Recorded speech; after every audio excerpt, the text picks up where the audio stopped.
विधि संघर्षित लड़के ने एक कार चलाते हुए मोटरसाइकिल को एक प्रकार से उस पर बैठे हुए जो दो लोग हैं उनको एक्सीडेंट में वो दोनों मारे गए, उनके साथ एक्सीडेंट किया। और इसके बाद एक बहुत बड़ा पब्लिक आउटरीच भी पुणे में हमको देखने को मिला, क्योंकि जिस समय इस लड़के को जुवेनाइल जस्टिस बोर्ड के सामने पेश किया गया तो बोर्ड ने उसमें बहुत ही लीनियंट व्यू लिया और दो लोगों के मरने के बावजूद भी एक प्रकार से केवल 15 दिन का सोशल सर्विस का काम उनको दिया। इससे आउटरीच और बढ़ा। मूल रूप से अगर हम इसको देखें तो पुलिस ने जो एप्लीकेशन मूव की है उस एप्लीकेशन में बहुत साफ शब्दों में कहा है कि ये लड़का 17 साल 8 महीने का है, ये जो क्राइम है ये हीनियस क्राइम है और निर्भया कांड के बाद जुवेनाइल जस्टिस एक्ट में जो चेंजेस आए हैं उसमें 16 साल से ऊपर अगर विधि संघर्षित बालक है लेकिन क्राइम हीनियस है तो उसको एडल्ट करके ट्रीट किया जा सकता है और उसको एडल्ट ट्रीट करना चाहिए। इस प्रकार की एप्लीकेशन मूव की थी। उस एप्लीकेशन को सीन एंड फाइल ऐसा जुवेनाइल जस्टिस बोर्ड ने किया और जो रिमांड की एप्लीकेशन दी थी उस एप्लीकेशन पे ये एक बहुत ही आश्चर्यजनक इस प्रकार का आदेश पारित किया कि मात्र 15 दिनों के लिए वो सोशल सर्विस करे, वो ऐसे लिखे, वो डी एडिक्शन करे। इसके बाद पुलिस ऊपर के कोर्ट में गई थी। ऊपर के कोर्ट ने इसका सीरियस कॉग्निजेंस लिया और ऊपर के कोर्ट ने कहा कि जुवेनाइल जस्टिस एक्ट में इसको रिव्यू करने का अधिकार उनको है, आप रिवीजन एप्लीकेशन वहां फाइल कीजिए और अगर आपको न्याय नहीं मिलता तो आप वापस हमारे पास आइए।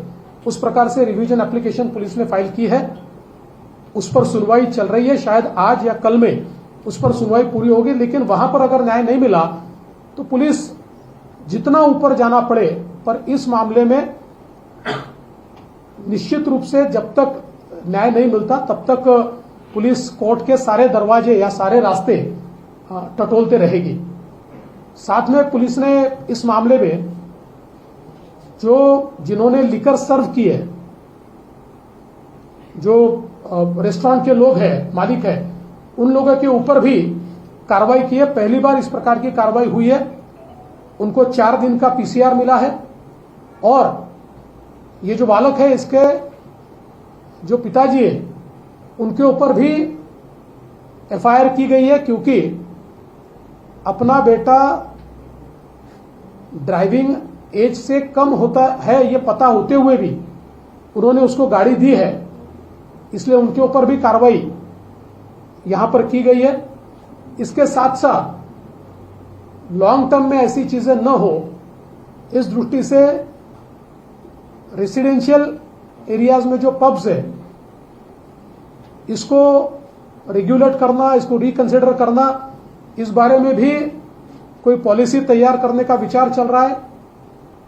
साथ में यहां पर लाइसेंस जो इश्यू हुए उसके नियमों का पालन होता है या नहीं, पुलिस विभाग, एक्साइज विभाग और महानगर पालिका इनको भी आदेश दिए जा रहे हैं कि वे लोग इसके बारे में पूरी तफ्तीश करें और जहां पर वायलेशन है वहां पर क्लोजर का ऑर्डर दें।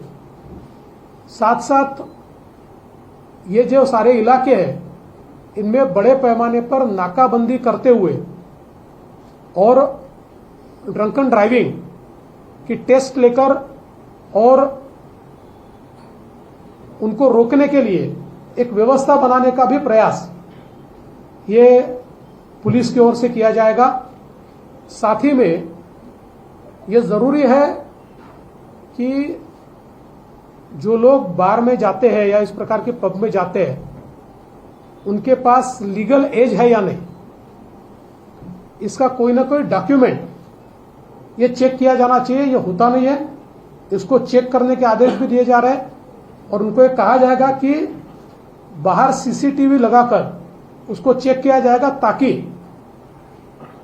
कभी भी पुलिस या कोई भी विभाग, एक्साइज विभाग, ये चेक कर पाएगा कि इस प्रकार से उन्होंने किया है या नहीं किया है। और साथ में ये भी प्रयास होगा कि इस प्रकार की घटनाएं न हो, इस दृष्टि से लॉन्ग टर्म हम लोग कोई व्यवस्थाएं वहां पर कायम करें। मुझे ऐसा लगता है कि ये घटना बहुत ही दर्दनाक है और इस घटना में पुलिस ने 304 अप्लाई किया है, 304A ने।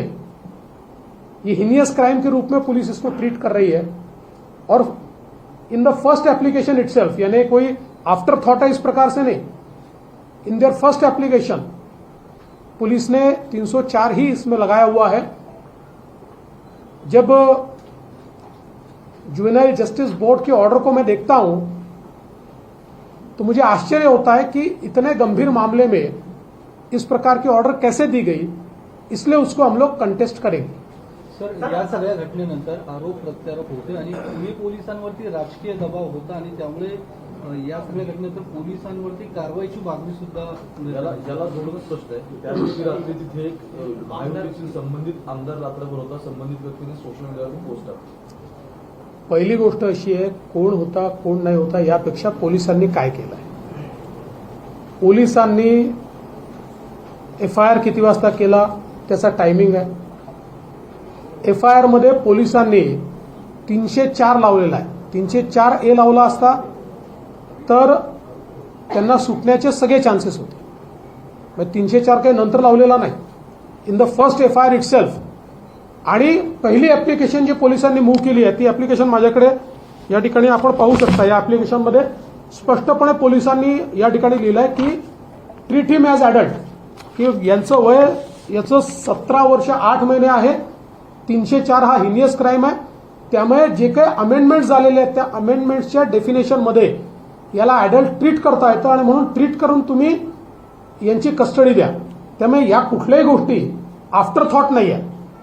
फर्स्ट ऍक्शन पोलिसांनी जी घेतली ती हीच घेतलेली आहे। त्यामुळे मला असं वाटतं की याच्यावर राजकारण करणं किंवा याच्यामध्ये पोलिसांना दोषी धरणं हे चुकीचं आहे। पण मी ऑन रेकॉर्ड म्हणतो की ज्युवेनाइल जस्टिस बोर्डचा जो ऑर्डर आहे हा ऑर्डर मात्र आम्हाला धक्कादायक आहे आणि आश्चर्यचकित करणार। Well, Deputy Chief Minister of Maharashtra Devendra Fadnavis speaking on the Pune car crash matter here, saying that the matter is being treated as a heinous crime and all action that is necessary is being taken by the police. And he's also spoken about how the matter was treated earlier and now the action that is being taken by the police so far at the moment.